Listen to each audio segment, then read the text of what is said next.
पवित्र महाशिवरात्रि पाई उत्सव मुखर प्रसिद्ध शैवक्षेत्र बाबा आखंडलमणिक पीठ आज भोर 4टारे द्वारफिटा नीति सह मंगल आलती कनिका राजा पक्षर पहली घर्षण भोग लगी हेबा परे बाबा को दिगंबर बेशरे सज्जित करा जाई पालिया सेवायतों पक्षर प्रथम खेचुड़ी अन्नभोग लगी करा जायतिला।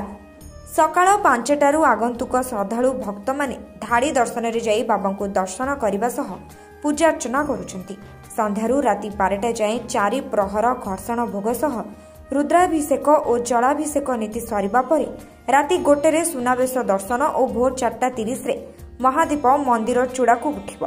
लक्षाधिक भक्त मानक भिड़ को दृष्टि रखी जिला प्रशासन और पुलिस प्रशासन पक्षर व्यापक व्यवस्था करा जायछि। पीठरे सेपरि भक्तंकर श्रृंखलित दर्शन और जल पथरे आसुथिबा भक्त मानकर सुगम यातायात निमंते मंदिर परिसर और नदी घाटरे कड़ा सुरक्षा व्यवस्था सहित बैतरणी और साळंदी नदी घाटरे ओड्राफ टीम और अग्निशम बाहिनी पैंतरा मारिबा सह अत्याधुनिक यंत्र चालित बोट नियोजित रखिछंती। पूर्ण भाव में श्रृंखलित हो चली अनेक श्रद्धालु ये आसछंती पाखापाखि लक्षे रु अधिक श्रद्धालु आसी पहुँचले। आपण मैंने देखुथिबे किभଳି भाव में शांति श्रृंखला बजाय रही। आज उपमुख्यमंत्री माननीय उपमुख्यमंत्री आमर संस्कृति विभाग माननीय मंत्री आसी महाप्रभु का आशीर्वाद नहीं आम समस्ते आज महाप्रभु का आशीर्वाद नहीं समस्ते आज आम महाप्रभु पाखे आशीर्वाद कर मागिचु जे महाप्रभु आम जिलार समस्त अधिवासी खुशी रे सुखरे और शांति रखत। आशा करुच्ची महाप्रभु का आशीर्वाद समस्त जिलावासी रहिबो एवं शांति श्रृंखला सहित यही महापर्वटी आम पालन करवा। धन्यवाद।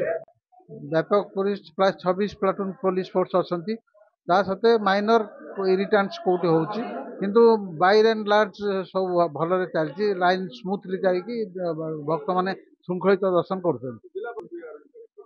जिला प्रशासन तरफ एसपी सब कलेक्टर डीएसपी एवं समस्त पुलिस एवं सिविल स्थानीय विडीओ तहसीलदार समस्त उपस्थित अच्छी एवं समस्त कार्य सुचारू तदारख कर आम सुरखुरी संपन्न होउची।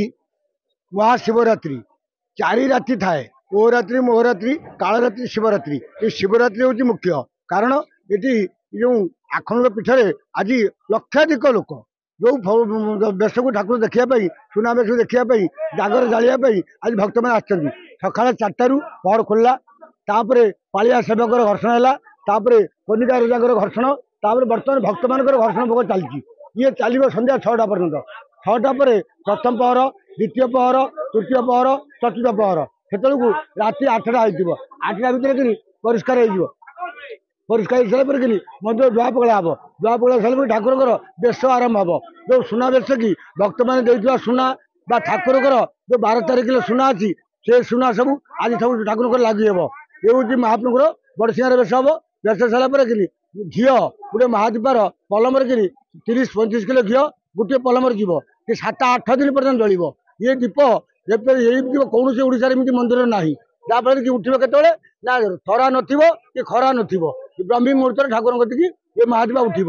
ये हूँ आखणकर जागर विशेषत्व। चांदबाली प्रशांत कुमार पाणी रिपोर्ट संस्टार टीवी।